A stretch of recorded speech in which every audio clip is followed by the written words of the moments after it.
Hey guys, what's up? It's ItsAnnaLouise and I'm in a different location. I am in my laundry room actually, and the reason why is because today is the first video of the breeding series, or the breeding diaries. Doesn't that sound like a nice soap opera-ish name for the breeding little journey that I'm going to be going on, which I am so excited about, and I was super excited to film this video.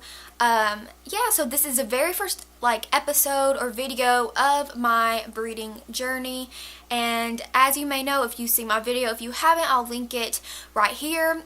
But I have decided to start breeding betta fish after quite a lot of research. So me and my friend are going to be doing it together.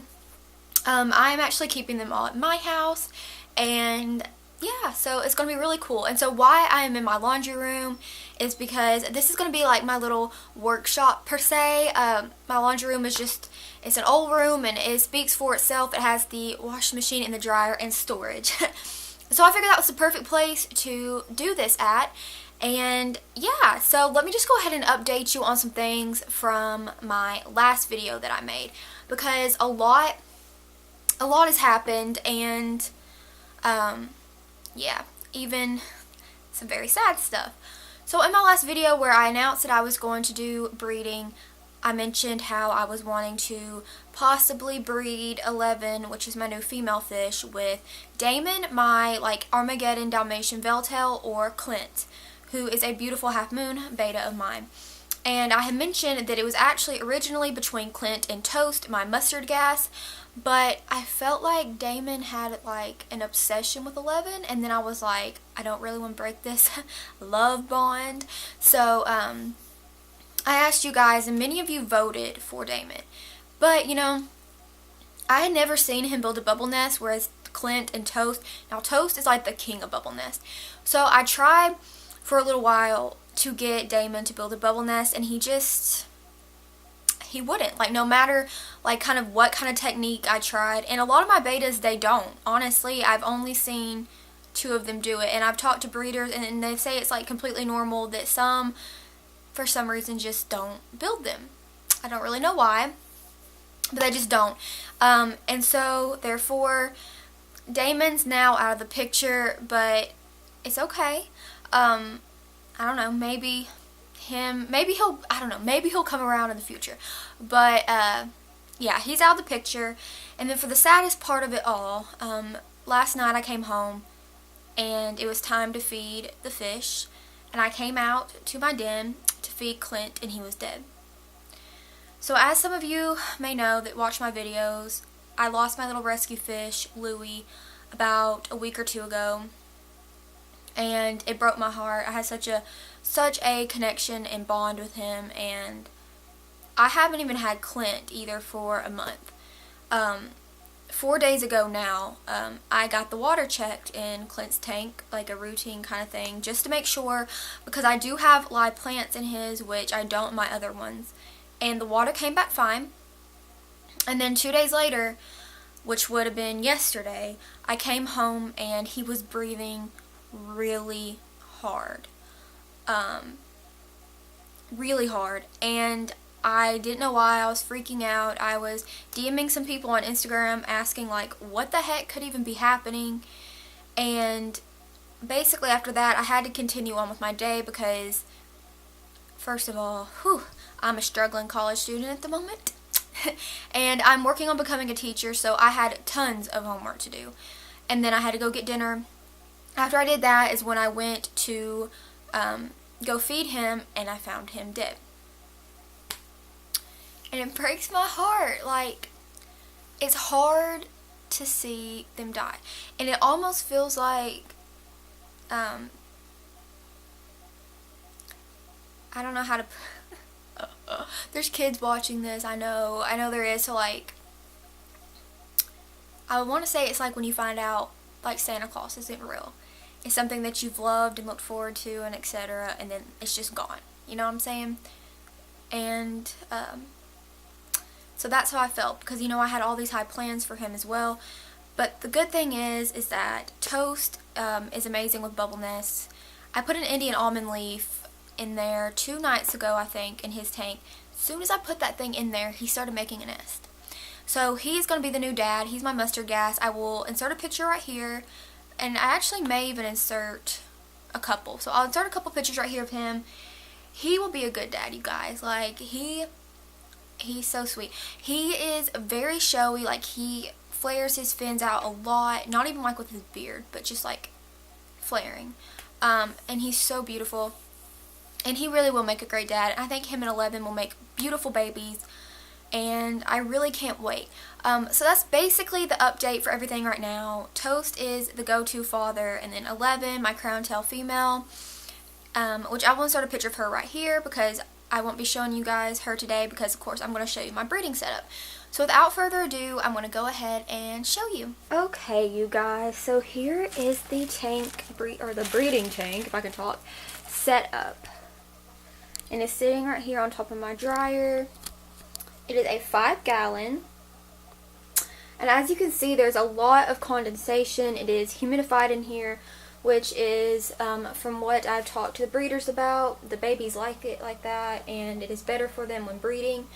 And the water level, I checked it before I did the tank. I measured it to be a little bit over 5 inches because when I asked for advice and in my research, I read that 4 to 5 inches, around that, is good. And the reason being is because the male, it is a lot easier for him to actually go down and get the eggs and bring them back up to the nest, whereas if there was like tons of water, and it is easier for the babies to also swim around. And I have a heater in here, which is of course why it has this. So it's really warm, really humid. Let me kind of go down here so you can see better. Here's the heater. And then right here is the filter. Now, you guys, this is a sponge filter. My friend gave it to me for this, the one that I'm doing this with. And this is from Life with Pets. And the sponge filter is just going to be a lot better than a regular filter because the flow is not as strong. And you can adjust it anyway, like if you needed to. So this is going to be a lot easier on the babies. And it actually lasts longer than a regular filter as well. Like, you can, it's kind of like a lengthy, like, you can get more use, basically. And it was a really easy setup. Let me kind of try to show you behind here. The blue thing right here, if you guys can see, where's my finger? I'm trying to point. Okay. Is an air pump, which allows the bubbles, if you guys can see. I don't know if you guys can tell, but the bubbles coming up to go. So it allows basically the flow. And then you have, let's see, these pumps right here, like the tubes, and then these knobs that control the flow. So I have it on a lowish flow, and then this right here is just another filter, which I don't need to, so I have that extra one just laying out. But really, it is a really good thing to have because it just really helps. I don't know how many more times I'm going to say really, but it just really helps with the flow and it being easier on the baby bettas, and it's not going to like suck them up like I guess a regular filter would. So I've got the heater on, the filter, 5-gallon tank set to a little bit over 5 inches of water, and this bubble wrap on the top, which is just to kind of hold in the moisture, which is kind of caving in a little bit. Let me fix it. Okay. And that's the setup. So it's super exciting, and let me just flip this around. Okay. It's super exciting, and basically all that's really left to do is wait for either a week and a half to 2 weeks for Toast and 11 to be properly conditioned, which means feeding them non-pellet and non-flake, so basically feeding them frozen bloodworms. You can do like live animals and stuff to feed to them, or the bugs, whatever. Or you can do the frozen ones, which I prefer. I feel like it's easier. I just like thaw them out in some water and they are live. But just frozen. So, and that's what you have to do for breeding. I've gotten a lot of recommendations from breeders to do that. I normally go and ask more than one person just to get confirmation, just to make sure that everyone's kind of on the same page, because this is a really hardish kind of process. It's something that's not as easy as you may think it is, so I really don't want to mess anything up, and I just want to make sure I get all the information and knowledge I can to make this such a great experience, which obviously I cannot wait to show you guys and just have you guys come along with me and see the babies, and it's gonna be so much fun. Like when they get hatched, yeah, hatched and born. I cannot wait to start taking care of them and just showing you guys the babies, and I just have so much hope for this, and I'm so excited, and I really hope you enjoyed this kind of first little episode of the breeding diaries, or whatever you want to call it. I know it was maybe a little bit more boring just because I had to kind of update you on the breeding pair situation, and I really want to show you the breeding tank, so I really hope you guys enjoyed it. And probably after the fry hatch and it's kind of time to start caring with them, I will probably make a video on how to breed maybe, or how to set up a breeding tank if you guys are interested. But of course I'll do that after the fry have actually been hatched. But basically the next step, what I have to do is just condition them every night by feeding them the blood worms, no pellets and no flakes, and then they'll be ready to be introduced to each other, and I'm super excited. But really right now I'm just sad about Clint. So I'm going to insert a couple of pictures of him right here because I'm really sad. And it still just doesn't seem real that he's even gone, and I don't know. It's just hard. And especially since I just lost Louie as well. So, yeah. I'm going to go ahead and insert some pictures right here in memory to Clint.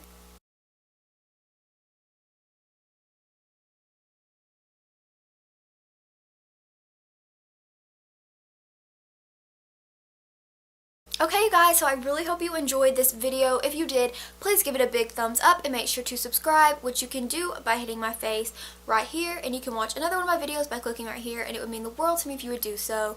And I can't wait to show you guys more breeding videos. And yeah, so I really hope you have a great day or night or whenever you may be watching this, and I'll see you guys in my next video.